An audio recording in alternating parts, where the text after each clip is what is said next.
Drywalling your basement yourself can save you serious cash if you nail the basics and avoid common slip-ups.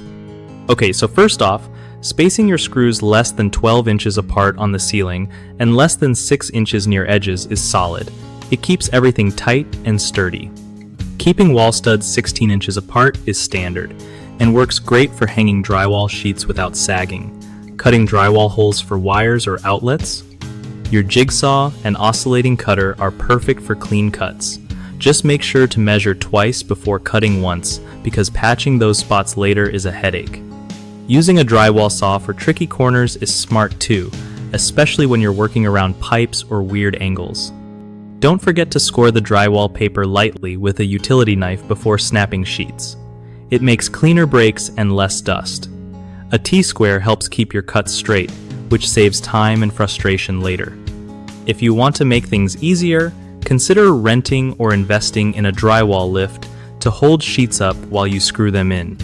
Game changer if you're solo. Lastly, keep your workspace clean as you go. Less mess means fewer mistakes and a smoother finish for the pros doing the taping and mudding. One of the biggest drywall mistakes people make is screwing too far from edges or studs, which leads to cracking or loose panels. Fix it by double-checking your spacing before drilling. Another common issue is cutting holes too big or uneven for outlets and wires, causing gaps that are tough to patch. Use precise measuring tools and cut slowly with the right saws to avoid this. Lastly, not scoring drywall properly before snapping can cause jagged edges and weak spots. Always score lightly along a straight edge before breaking sheets to get crisp lines. BigHomeProjects.com is perfect for homeowners trying to find trusted local contractors who can finish off jobs like taping, mudding, or painting with ease.